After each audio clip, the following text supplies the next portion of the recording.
অন্তিম শয়নত হাৰ্টথ্ৰব জুবিন গাৰ্গ অৰ্জুন ভোগেশ্বৰ বৰুৱা ক্ৰীড়া প্ৰকল্পত লক্ষ লক্ষ অনুৰাগীৰ ভিৰ শোকৰ সাগৰত বুৰ গ'ল অসম ৰাধা গোবিন্দ বৰুৱা ক্ৰীড়া আৰু সাংস্কৃতিক সন্থাৰ শ্ৰদ্ধাঞ্জলি অনুষ্ঠান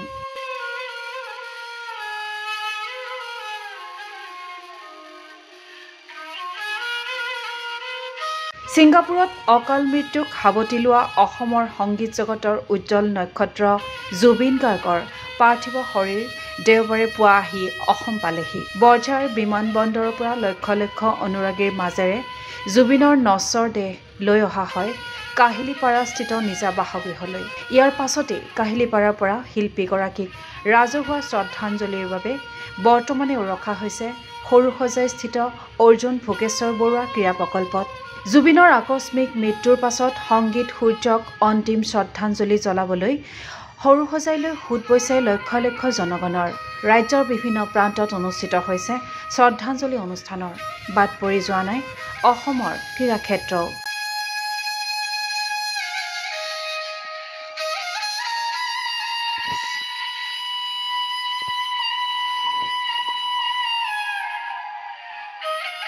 দেওবাৰে সন্ধিয়া আৰ জি বৰুৱা ক্ৰীড়া প্ৰকল্পত ৰাধা গোবিন্দ বৰুৱা ক্ৰীড়া আৰু সাংস্কৃতিক সন্থাৰ উদ্যোগত অনুষ্ঠিত হয় শ্ৰদ্ধাঞ্জলি অনুষ্ঠানৰ সন্থাৰ সভাপতি জেহৰুল হকে বন্তি প্ৰজ্বলন কৰি শুভাৰম্ভ কৰা অনুষ্ঠানত ৰাজ্যখনৰ কেইবাটাও ৰাজ্যিক ক্ৰীড়া সংগঠনৰ বিষয়ববীয়া প্ৰশিক্ষক তথা খেলুৱৈয়ে জুবিন গাৰ্গৰ প্ৰতিছবিৰ সন্মুখত মৰমৰ শিল্পীগৰাকীক শ্ৰদ্ধাঞ্জলি জনায় ক্ৰীড়া অনুৰাগী তথা মানৱ দৰদী জুবিন গাৰ্গ নামৰ সত্তাটোৰ অবিহনে ইতিহাস লিখিব পৰা নাযাব বুলি উল্লেখ কৰিছে ৰাধা গোবিন্দ বৰুৱা ক্ৰীড়া আৰু সাংস্কৃতিক সন্থাৰ সম্পাদক অমল নাৰায়ণ পাটোৱাৰীয়ে জুবিন গাৰ্গৰ মৃত্যুৰ খবৰ পোৱাৰ পৰা এতিয়ালৈকে সমগ্ৰ অসমতে যিদৰে লক্ষ লক্ষ লোক ওলাই আহিছে শ্ৰদ্ধাঞ্জলি জনাবৰ বাবে সমগ্ৰ অসমৰ শদিয়াৰ পৰা ধুবুৰীলৈ তাত আমিও ব্যতিক্ৰম নহয় অসমৰ ক্ৰীড়া সমাজেও তেখেতৰ আকস্মিক মৃত্যুত সকলোৱে শ্ৰদ্ধাঞ্জলি জনাইছে আজি আমি এই ৰাধা গোবিন্দ বৰুৱা ক্ৰীড়া প্ৰকল্পত ৰাধা গোবিন্দ বৰুৱা ক্ৰীড়া আৰু সাংস্কৃতিক সন্থাৰ উদ্যোগত এই শ্ৰদ্ধাঞ্জলি অনুষ্ঠানৰ আয়োজন কৰিছিলোঁ আচলতে জুবিন গাৰ্গ অসমৰ ইতিহাসত যাক বাদ দি অসমৰ ইতিহাস হয়তো ভৱিষ্যতে লিখিব পৰা নাযাব সেইগৰাকী ব্যক্তি প্ৰত্যেকজন অসমীয়াৰ মগজুত হৃদয়ত সোমাই পৰিছিল যোৱা 4টা দশক ধৰি অসমৰ জনজীৱনৰ প্ৰতিটো মুহূৰ্ততে সংগী আছিল অসমৰ জাতীয় জীৱনলৈ দুৰ্যোগ আহিলে জুবিন গাৰ্গে এগৰাকী অভিভাৱক হিচাপে সেই সমস্যাসমূহৰ প্ৰতি সকলোকে সজাগ কৰি তুলিছিল সেই ব্যক্তিজন অসমীয়া জাতিৰ এজন অভিভাৱক আজি নোহোৱা হ'ল জুবিন গাৰ্গ সঁচা অৰ্থত ক'ব গ'লে অসমৰ মাটিত ফুলা এপাহ সুগন্ধি গোলাপ আছিল যাৰ সুগন্ধই সমগ্ৰ অসমৰ পৰিধি ভেদি ভাৰতবৰ্ষ আৰু বিশ্বৰ পৰিধি সক্ষম হৈছিল ভাৰতবৰ্ষৰ বিভিন্ন আজি সাংস্কৃতিক মহলকে ধৰি ৰাজনৈতিক মহলৰ বিভিন্নজন ব্যক্তিয়ে যেতিয়া শোকবাৰ্তা প্ৰেৰণ কৰিছিল তেখেতৰ মৃত্যুৰ পিছত তাৰ পৰাই অনুমান কৰিব পাৰি জুবিন গাৰ্গৰ বিশালতা গতিকে আৰু বিশেষ নকওঁ আজি আমি ইয়াত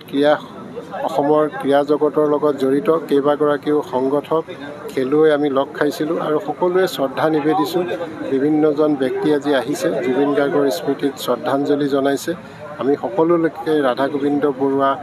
ক্ৰীড়া আৰু সাংস্কৃতিক সন্থাৰ তৰফৰ পৰা আমাৰ এই অনুষ্ঠানত অহাৰ বাবে ধন্যবাদ জনাইছোঁ আৰু জুবিন গাৰ্গৰ য'তেই থাকক শান্তিত থাকক তেখেতৰ বিদেহী আত্মাৰ সদ্গতি কামনা কৰিছোঁ উল্লেখ্য যে সন্থাৰ সম্পাদক অমল নাৰায়ণ পাটোৱাৰীয়ে আঁত ধৰা স্মৃতিচাৰণ অনুষ্ঠানত গুৱাহাটী পৌৰ নিগমৰ ৱাৰ্ড কমিছনাৰ তথা ৰাজ্যিক বিজেপিৰ উপসভানেত্ৰী ৰত্না সিং ৰাজ্যিক বিজেপিৰ কিষাণ মৰ্চাৰ সভাপতি পংকজ বৰবৰা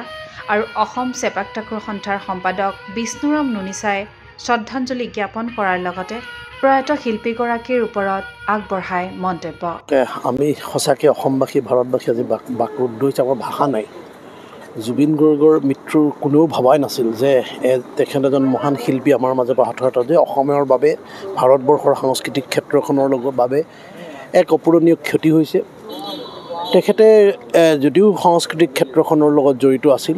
তেওঁ খেলৰ প্ৰতি অতি আগ্ৰহ আছিল ক্ৰীড়া ক্ষেত্ৰত আগবাঢ়ি যোৱাৰ ক্ষেত্ৰত ক্ৰীড়াবিদসকলক যিসকলে ক্ৰীড়াৰ ক্ষেত্ৰত বৰঙণি যোগাব খোজে সেইসকলকো তেখেতে যথেষ্ট কাৰণে বিভিন্ন সময়ত সহায় কৰিছিল আৰু তেখেতে এটা সুন্দৰ ফুটবল দল ভাৰতবৰ্ষত মানে বিভিন্ন প্ৰতিযোগিতাত অংশগ্ৰহণ কৰিব পৰা এটা অসমৰ ফুটবল দল নিৰ্মাণ কৰিবলৈ এটা বনাবলৈ তেওঁ চেষ্টা চলাই আছিল বিভিন্নজনৰ লগত কথা বতৰা পাতি আছিল আৰু বিভিন্ন আজৰি সময়ত তেওঁ বিভিন্ন ক্ৰীড়া ক্ষেত্ৰৰ মানুহখিনিৰ লগত খেলুৱৈসকলৰ লগত মিলি ফুটবল খেলা ক্ৰিকেট খেলা আদি বিভিন্ন পাতি থাকে সাংস্কৃতিক ক্ষেত্ৰখনৰ লগতে ক্ৰীড়া ক্ষেত্ৰখনৰ যথেষ্টখিনি অৰিহণা আগবঢ়াই গৈছে তেখেতৰ মৃত্যুত আমি সঁচাকৈ আজি অসমবাসী বাকৰুদ্ধ হৈছে আমাৰ ভাষা নাই তেখেতলৈ এটাই আমি ভগৱানৰ ওচৰত প্ৰাৰ্থনা আছোঁ জুবিন গাৰ্গ ডাঙৰীয়া য'তেই থাকে শান্তিৰে থাকক সুখত থাকক আৰু অসমৰ নতুন প্ৰজন্মই জুবিন গাৰ্গে দেখুৱাই যোৱা পথৰে আগবাঢ়ি যাওক তেখেতে অসমক আগবঢ়াই লৈ যোৱাৰ কথা সদায় চিন্তা কৰিছিল নতুন প্ৰজন্মই এখন শক্তিশালী অসম গঢ়াৰ ক্ষেত্ৰত তেখেতে সদায় যুৱ প্ৰজন্মক আহ্বান জনাইছিল আৰু তেখেতে সাংস্কৃতিক ক্ষেত্ৰখনত যি এটা বৰঙণি আগবাঢ়িছে আজি তেখেতৰ স্বদেশ অসম আহি পোৱাৰ পিছত অসমৰ বিভিন্ন প্ৰান্তৰ ৰাইজে আহি যিদৰে তেখেতক শ্ৰদ্ধাঞ্জলি জনাইছে সেই শ্ৰদ্ধাঞ্জলিয়ে আকৌ এবাৰ প্ৰমাণ কৰিছে তেখেতে কিমান জনপ্ৰিয় আছিল দুখীয়া দৰিদ্ৰতাৰ বন্ধু আছিল চিকিৎসাৰ কাৰণে দুখীয়া মানুহবিলাক যেতিয়া আহে তেখেতে সহায় কৰিছিল আৰু এটা ব্যতিক্ৰমী ব্যক্তিত্ব আছিল তেখেতক মই আজি এই সময়ত তেখেতক শ্ৰদ্ধাঞ্জলি দিয়াৰ বাহিৰে আমাৰ ক'বলগীয়া আৰু বিশেষ একো নাই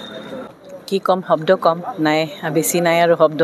কাৰণ ইমান কষ্ট ইমান মনত বেদনা এটা হৈ আছে গোটেই অসমৰ ৰাইজক অনুৰাগী হওক বা নহওক বাট জুবিন দাক চবে মৰম কৰিছিলে ইমান মৰমীয়াল তেওঁ ৰাইজক মৰম কৰিছিলে আৰু ৰাইজে তেওঁক মৰম কৰিছিলে আমাৰ হৃদয়ৰ মানে ক'ব পাৰোঁ আমাৰ মানে প্ৰিয় মানুহ এজন গুচি গ'ল আৰু সেইটোৰ কাৰণে আজি অনুৰাগীসকল কান্দি আছে চবে গোটেই অসম কান্দি আছে আৰু এইটোৰ কাৰণে আজি ভগৱানৰ ওচৰত কামনা কৰিছোঁ প্ৰাৰ্থনা কৰিছোঁ তেওঁৰ মনৰ পৰিয়ালৰ মনৰ শান্তি দিয়ক আৰু তেওঁক শ্ৰদ্ধাঞ্জলিটো এইটোৱে হ'ব যে ভগৱানৰ ঈশ্বৰে তেওঁক খুব ধুনীয়াকৈ তেওঁৰ সদগতি কৰক আৰু এইটোৱে বিচাৰিম যে ৰাইজ নতুন প্ৰজন্মই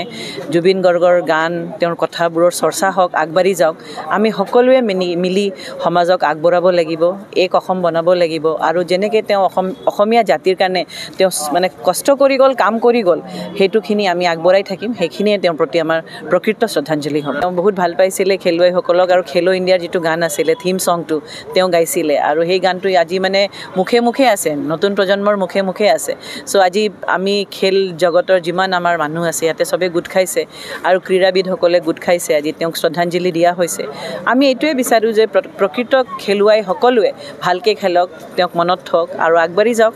তেওঁক মনত থৈ আগবাঢ়ি যাব লাগে সকলোৰে কামনা অসমীয়াৰ হিয়াৰ আমঠু জনতাৰ কণ্ঠ জুবিন গাৰ্গ সদায় জীয়াই থাকক প্ৰজন্মৰ পাছত প্ৰজন্ম চিন্ময় বৰাৰ প্ৰতিবেদন গোগো স্পৰ্ট এনি ফিজিকেল এডুকেশ্যন বিষয়ত ডিগ্ৰী পাঠ্যক্ৰমৰ কাৰণে অসম তথা উত্তৰ পূৰ্বাঞ্চলৰ প্ৰথমখন শিক্ষানুষ্ঠান অভিৰুচি ইনষ্টিটিউট অৱ ফিজিকেল এডুকেশ্যন 2 বছৰীয়া ফিজিকেল এডুকেশ্যনৰ BPEd পাঠ্যক্ৰম আৰু 4 বছৰীয়া BPES পাঠ্যক্ৰমৰ বাবে নামভৰ্তি চলি আছে